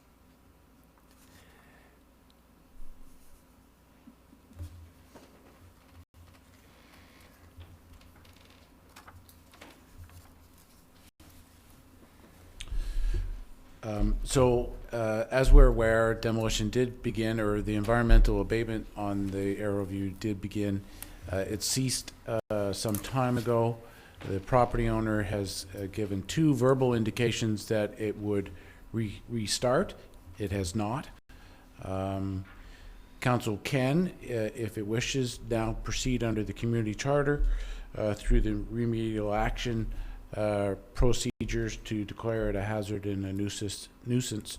That there's a process through that, and then proceed then to require the property owner to either fix it up to a full building code standard or have it demolished. Thank you, Mr. Smith. Just a couple of questions about this. If we had, in this particular situation, this building is a building that is concern for many people in the community, and of course, council represents the entire community. Feels to me like we're being pushed aside by the owner of the property, and our concerns as a city are not being fully taken into consideration when it comes to dealing with his property. If we choose to go down this route, what kind of time frame might we be looking at in order to address the issue? There is a legislative process that we're required to follow, including giving very formal notice to the property owner and anybody that may have an interest registered against the property, such as a mortgage or something like that. that owner is given an opportunity to make a representation to council, and then council can proceed. We're a few months down the road. We will proceed as fast as potentially we can. There's certain provisions under the Act that allow us to go a little bit faster. We would just have to ensure that we can meet those terms to go quicker than the normal process. We have used this process in the past to require 2 other structures to be demolished, and they I think they probably took us a couple months to prevent. The other issue is that if the process is to try and have the building either fully fixed or demolished. If the property owner moves forward and does proceed with demolition, then it happens faster. The end game, like the several months that I'm talking about, is where the property owner doesn't proceed, and we get to a stage where now the city can then proceed to have it demolished ourselves. Okay, thank you. Councillor Minions and then Councillor Sauvé. Thank you. When we started talking about this process in October, we were talking about doing a structural engineering report to see if the building was a hazard or not. Do we not have to do that now, or will that be a part of this process in order to follow the community charter? We'll look at the provisions of the charter. I'll make sure we'll research and be sure that we're on solid ground. If we think we need to do that to support the city's case, we'll proceed with that. If we think we have a strong enough case without it, we may not. Councillor Sauvé. Thank you, Mr. Mayor. I just want to make a statement that we took a lot of time working with this property owner, and to be in this position is very uncomfortable for me, because needless to say, sooner or later the building will have to be rectified or demolished. My question to you is, if we get the order, and number one, first question, do we need legal representation for this, or is the staff going to be dealing with it? No, this is well documented under the community charter, and it's where the council, through a process, has the right to do this. We do not need to engage a solicitor to do this. This will be a fully public process in front of council. The owner will have an opportunity to rectify the situation or to make comment to council. And as long as we follow the legislation and the community charter, we're on solid ground. Okay, thank you. And through this process, if, and that's a big if, the owner of the property does not comply or cooperate in any way, the cost, the bearing of the cost of demolishing the property would come to the city to having to take care of that? Well, if in the end the property owner doesn't rectify the situation, the city would then have the right to have that building demolished. That would be our goal. If we would then send that bill to the property owner, he could then pay that bill. If he fails to pay that bill, it will go on to the property taxes. Great, so there is a recovery process. Thank you. Councillor Alberni. Thank you, Mr. Mayor. Just a little bit of more information, I guess, for the public's benefit. Environmental abatement basically means asbestos and other things of that nature. Yes. What do we have kind of an idea of where that process is? How, what are we, if we weren't going to get anywhere further, what is there left to do, or do we know? Our general understanding, and we haven't been able to get a look at the building, we haven't done our own review, but our general understanding is that the abatement has been done on the exterior of the building and the lower level, the basement level. But the 3 or 4 floors on the inside still remain to be done. But that would be, if we get down to that stage, we would have a professional company look at that, determine what is remaining to be done, because that would have to be done prior to any actual demolition of the structure. And notwithstanding an actual structural report, you know, there's lots of sort of rumor in the community, and if you could help dispel it or you know, give more information. What's the actual state of the building as far as, you know, is it going to fall down tomorrow? I'm not a professional engineer. I would not wish to state that. It's been in a state of deterioration for quite some time now. So I don't think it's an imminent risk of failure, but it's certainly something if council wishes and gives direction, we should proceed with. Okay, Councillor Paulson? Just a quick, and this is editorial more than anything else, it's a shame that we're to this point. It really is. There was a point in time when we thought that we had an agreement in place for a property exchange. Something's gone sideways there. The fact that he's actually given you verbal promise, if you will, to move forward and has reneged on that is very disappointing. I would hope that maybe there's some extenuating circumstance with insurance monies or whatever, but it's just a shame that we're at this point, and he's left us no option, I don't think. Okay, thank you. Councillor McClellan? Yes, Mr. Mayor, if I may, I'd like to make a motion that council direct staff to start the process to take down the RV Hotel. I'll second that, Mr. Mayor. And that's whatever steps you have to do first, second, and third. No sense that you know what they are. So, can I get you to actually identify the property by address, which is 5109 Athol Street? 5109 Athol Street. I've never called it that. I'm sorry. But Okay. I'll use that name. You can Okay, put so that it's in. been moved and seconded. All those in favor? Carried.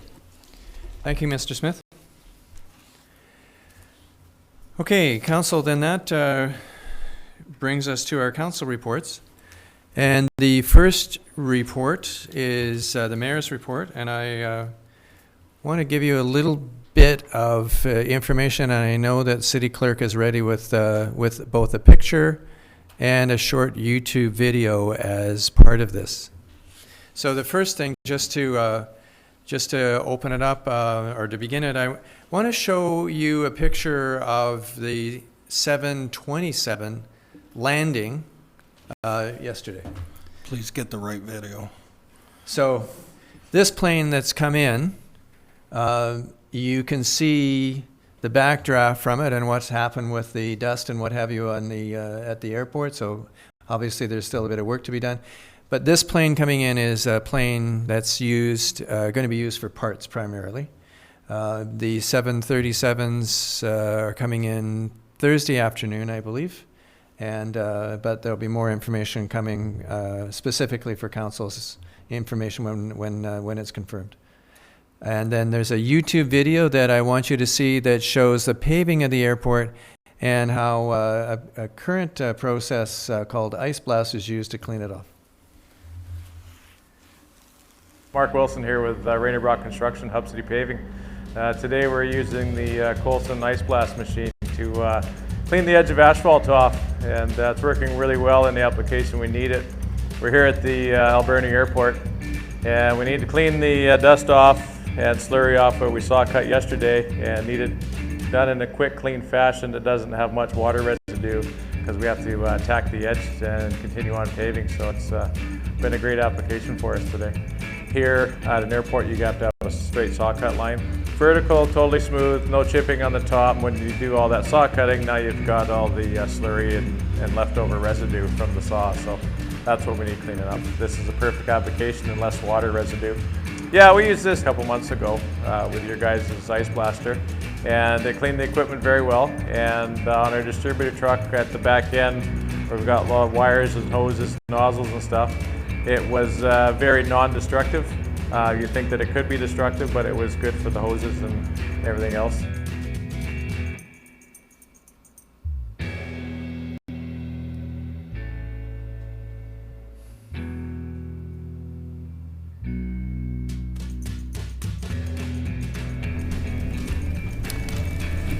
Okay, council, so thank you, City Clerk.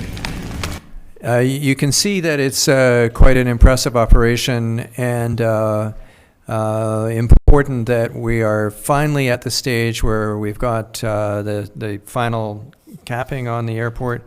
2 weeks ago, literally when you walked on that airport, because it was so wet, just the weight of a person walking on it would trigger water coming through the cracks in the lower layers. So it's really critical that we're at this stage now.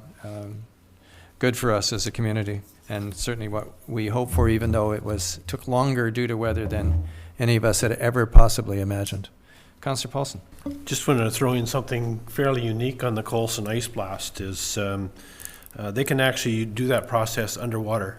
So for anybody that's blasting the hull of a boat or large hull, that's a unique system that can be used underwater, which is kind of cool. Thank you. And Council, last week I spent Wednesday, Thursday, Friday in Vancouver at a Sustainable Cities conference. It was just amazing. Literally people from every continent with the exception of one that isn't inhabited anyway. But cities that are looking at renewable energy and coming to the position within a specified period of time, or targeted period of time, where 100% of their energy would be produced by renewable energy. And so, of course, the closest one to us is Vancouver. And they're hoping by 2030, I believe, to get to 100% renewables. Whether they're there or not, or it'll take till 2050, I don't know. But the beauty for me and for us is that a lot of this assistance that we need in order to move ourselves along creates tremendous economic opportunities for cities. And a lot of this opportunity and review of our capacity, or a city's capacity, comes through nonprofits. So it comes with great opportunity for us and at no cost to the city. So I made some great contacts and passed them on to Mr. Deacon and Mr. Ply, and hopefully we'll be able to take advantage of some of these. Second thing is on yesterday, Victoria Day, I was in the parade in Cumberland again, and represented our council and the city of Port Alberni in the Victoria Day parade there. Rode with Mayor Jangela and his wife in his old car, a 1955 something. But it was a great parade, well attended. I would say the average age, looking at the group watching, I'd say the average age in Cumberland must be somewhere in the mid-30s. Lots of families, lots of young people. And the maypole dancing that I haven't seen in Port Alberni for decades is a big deal. 129 continuous May Day parades, or Victoria Day parades in Cumberland. 129. And one of the May Queens there in attendance was the May Queen in 1936. So it was very impressive. And I also want to, for my final thing, let council know that two of our city residents, Sharon and Tracy Alt, were here in 2009 when we received a visit to our port of the Staten Dam, a cruise ship. And the Staten Dam was presented with a plaque jointly by the City of Port Alberni and the Port Alberni Port Authority to commemorate its visit. And it's here. They were on the Staten Dam last year on its final voyage before it got sold and whatever else was going to happen to it in the next stage of its life. And the Staten Dam had a big garage sale for anybody there that was interested in purchasing any mementos. And of course the Alts went through and saw this and said, we're from Port Alberni, we'll buy that and we'll bring it back. So they gave it to the city, turned it over to the city to see if we could display it somewhere around Harbor Quay. So I wish to inform the public that this plaque will now be proudly displayed at the Starboard Grill for residents and visitors to see. It'll be inside, it'll be out of the weather, it'll be safe, and a picture of the Staten Dam is going to be displayed right beside it. So my sincere thanks to Tracy and Sharon Alt for acquiring and donating this nice piece of city history. And council, that's my report. I move acceptance of my report. I'll second that, Mr. Mayor. All in favor? Carried. And Councillor McClellan, report from the regional district? Yes, Mr. Mayor, there were two meetings, one a regular one and one Alberni Valley. The Alberni Valley was last week. In the regular meeting, it was fairly not a lot that really concerned us. There's a lot of reports and discussion about the West Coast landfill and things like that. A little bit about the airport. But at the Alberni Valley Committee, we voted to once again use the Bulldogs to advertise and do work on our recycling and so on, telling people what they can and cannot put into the landfill. A lot of concern about the methane level of the landfill, where it's getting pretty close. We're going to have to convert more. And I guess my concern is that the comments were that, well, we might not get around to converting kitchen waste until almost next year, which didn't seem to me to be something that we had a whole length of time with if their figures were accurate. So I did ask them if they would be looking at the individual who was coming and talking to us about dealing with and taking some or all of the kitchen yard waste, and suggesting that he goes to the restaurants and so on and sees what can happen. So we'll see where that goes. I think as a city, we should be definitely encouraging that. And there was a report in the public meeting about the airport, which is fairly brief, just that weather had held things up and so on and so forth. And that would be the end of my report, unless Councillor Sauvé has something else to remember about the AV committee. He was with me. Okay. You want to move Okay, I move adoption of the report then. I'll second that, Mr. Mayor. All in favor? Carried. Thank you. And councillors' reports. Councillor Washington. Thank you, Mr. Mayor. May 15th status report meeting. May 18th Salmon Festival. Long story short, we're moving to Tai Landing this Labor Day weekend, September 1, 2, 3, and 4. So we've got a lot of learning to do in the next few months. Congratulations to the Salmon Festival on taking that bold move to Tai Landing. So I'll keep you updated on that as things develop. And then, of course, today with the Audit Committee meeting and the public hearing tonight. That's my report. Thank you. And Councillor Alberni? Thank you, Mr. Mayor. Just one meeting from me, the Air Quality Council. The minutes will come to the next meeting for that, but the main topic of discussion was the recommendations from the council to the Port Authority around canned timber.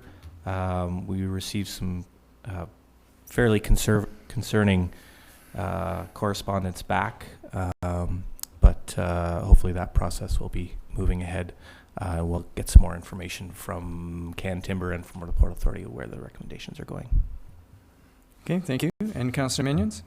Thank you, Mr. Mayor. Just one thing to mention, along with Councillor Paulson, I was a guest speaker at the AVCSI Housing Forum. I spoke on home financing and how mortgage changes are implementing rental housing market. But it was a great day overall to see, and it was great to see such a good cross-section of our community at that event. It was very much a solutions-based day, and we had a panel of speakers that talked about things from micro-housing projects to a Housing First project that Nanaimo's putting on, or they're working with, focusing on housing the chronically homeless. Seniors housing design, Yale First Nations talked about an energy efficient housing project they're working on. Councillor Paulson will probably talk about his. Anyways, it was a great day, and I just wanted to thank the Alberni Valley Community Stakeholders Initiative for hosting the event. I think it was a great way to bring together a lot of stakeholders that are currently kind of working on the bigger issue of housing, and that's it. Thank you. Councillor Paulson? On May the 11th, went for a walk with my doc. He was pretty happy to see me there, up and walking. May the 16th, attended the presentation from the Western Canada Marine Response Corporation. That was at the Regional District Office, and it's a pretty aggressive program that they have if Kinder Morgan goes ahead. And one of the things I asked them about is whether Kinder Morgan goes ahead or not, this kind of thing needs to be placed on the West Coast anyway, based on freighter and ferry traffic and what have you, but there was no commitment there. Also on the same day, we had a meeting of the Community Forest Legacy Fund Committee, and there's a recommendation coming forward from them. May 17th was AVCSI, the Low Cost Housing Forum at the Barclay, and it was a very interesting day actually, and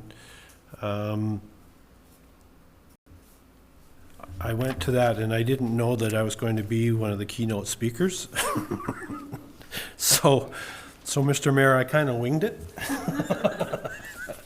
And but I had quite a number of people come and discuss the Alberni Low Energy Housing Society after the chat, and it was a good day. It was really well spent. And May the 18th, had a Canada 150 planning session with a member from the Port Authority, and the Canada 150 day is moving forward at a great pace, and it is just going to be such a fun day. If we can get that parade going, and the rest of the day is just going to drop in any time throughout the day, and there's going to be something going on. And Parks and Recreation is heavily involved on key Harbor Key events, children's event, artisans displays, the farmers market, obviously, stage entertainment all day long. Yeah, and it's going to go to about 10:30 or quarter to 11 once we finish it off with a bang. Okay. That's my report. Thank you. And Councillor Sauvé? Thank you, Mr. Mayor. On the 15th, we had our status report review. On the 17th, I attended the housing forum at the Barclay Hotel, and I was very impressed with the assortment of stakeholders that were there within the community, from the medical field to all types of department having to do with homelessness and so forth. It was very interesting to see some different ideas as into tiny homes and all that, but what wasn't discussed is where. So, and it all comes down to money and who's willing to invest in property to have this, which I find it to be an asset to any community. Also, to thank both Councillors Minions and Paulson for their presentation. It was well done, very informative, and I got to learn a lot, so I appreciate the whole Alberni Valley Community Stakeholders Initiative for putting that forward. Also, attended on behalf of the Mayor for the Regional District meeting. Two other things were discussed, and number one, the approach of about illegal dumping. I didn't bring up the subject, they did, and how they're going to address it. It's beginning to be a major concern. So there's going to be initiatives that's going to be taking place by the CAO from Regional District into informing the public. I believe they're going to start investing towards enforcement. Education is it's always been out there. It's been out there for decades, but it's at a point now that we have to do enforcement and securities, and we're talking about cameras and so forth. So the CAO from there is gonna prepare something for Regional District members to deal with. Attended the Port Authority meeting to discuss about the transshipment hub, and MLA Gord John was in attendance with the NDP caucus leader and proposed a program, and we discussed a lot of issues about softwood lumber and so forth. And they got a strong message that they're going to bring it back to Ottawa. Again, I really want to thank the Member of Parliament, Gord John, for putting this together and facilitating this. The partnership we have with the Port Authority is truly amazing into this type of project that's going to be bringing a lot of wealth for our community. And I'll still be, I invited myself to still be part of this and help them in any way I can. And of course, today we had our audit committee, and nothing else to report, Mr. Mayor. Thank you. Thank you. And Councillor McClement? Thank you very much, Mr. Mayor. Attended the McLean Mill Society meeting, but we've heard the very detailed report on that, so I don't have to give that report. I also attended the Community Forest Legacy Committee, and Councillor Polson's done a good job of covering that one. And attended the Community Forest meeting. There was a special meeting called to debate the future direction of the forest. And if you recall, at the last council meeting, I asked any councillors had any suggestions or ideas to let me know prior to the meeting, but must have figured everything's fine because nobody called. So I just figured we're doing okay, I guess. But at the meeting, we took the recommendation from the Legacy Fund and made some possible counter suggestions. And when they come to the council, I believe it'll be in July, to talk about the past year's results and so on and so forth. They'll be coming with some of that. And they also noted the average stumpage in this district is $9. And where the private land costs are $6 to $7. So there's not a whole lot difference. And there was quite a big debate on, not a big debate, but it took us a little while to talk about it. It's a debate that's been going on for as long as I've been involved in community forests, is comparing it with BC timber sales and how much BC timber sales does or does not contribute to the local community. And it's usually on the does not side. And in comparing to what the community forests in each town try to do is use local contractors, local everything, if at all possible. It's not always possible, but you got to work at it. They also talked about what a thing called the LiDAR results, which is they go up in the airplane, helicopter, and they take great fancy pictures of the forest. They can tell you everything that is in that forest, which size of the trees and so on. So then it has to get studied, and they're now working on getting one of the forestry companies, or not a forestry company, but a forest engineering company, to study it and see exactly what we have. We have asked the ministry, and they haven't responded yet, as far as I know, to reduce the AAC, the annual allowable cut, because the wood just isn't there to sustain it. So we're looking at several things that came up, and probably some of this will come out in their report. A longer rotation in certain areas, divide up the forest and have an area where there can be a longer rotation as far as cutting, not what we're prescribed, and trying to get things like 8x8 timbers for a timber house out of some of it. So they're working on that now, and I'm sure by the time they get here, they'll show us where that'll be. So that would be an area to grow larger trees. And some other areas like around Weiner Creek, I guess is a better way to say that, is looking at a different type of logging there because it is used recreationally. We're possibly looking at a log house market, and there was discussion about the maple and alder that are there. And once again, I said all this will be coming to us, and we're looking, as I reported earlier, and as I believe they reported last time they were here, they're looking at the concept of not selling the wood on the stump as often, but maybe having one or two contractors that we just use to do what we want them to do. And we're at a point now, thanks to the start from the city of $250,000 that, as you know, has been paid back, plus quite a bit more. It's not a big forest, but it's a very dedicated board and a dedicated manager who is making sure that it is functioning and paying a dividend to the city. So they're looking at the other concepts of what to do with the profits, how much to put into the legacy fund, and maybe some of the suggestions were to buy other tenure, other cut, maybe even other land. So we'll be working on that, and they'll be coming and talking to council about that. And they're going to have an open house again, and they're going to invite all the recreation groups to come in the morning and have the open house at night. So what we do is there's a lot of recreation groups that use our small forest, I call them 2 postage stamp areas, and we meet with them. We're going to meet with them again anyway. Annually, they try and get them all, but the manager is meeting with them quite a bit. So that concludes my report. Other than to say they had a good time on the weekend at the Black Powder Range, and if you saw a bunch of smoke, it was from cannon fire. It wasn't from a fire. I'm going to move acceptance there. And I move acceptance of all those wonderful reports that were very interesting. All in favor? Carried. Thank you. Council, any new business? And question periods, an opportunity for public to ask questions of council. And seeing nobody jumping up. Yes. Yes, please come forward.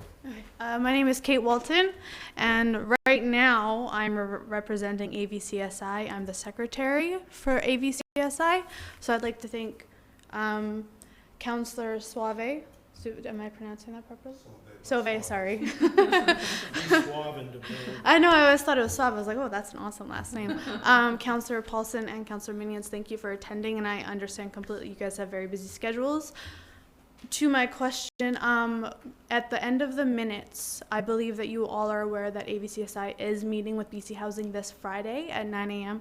And I just wanted to possibly get some confirmation of some of the councillors that are able to attend, and the mayor as well, if possible. As a matter of fact, I just sent an email to Patty Oh, perfect. to find out when's the next meeting. So is this part of the regular meeting for? This is a regular scheduled meeting, and then BC Housing is just, so it's more direct. And this is going to be this Friday? This Friday at 9 a.m.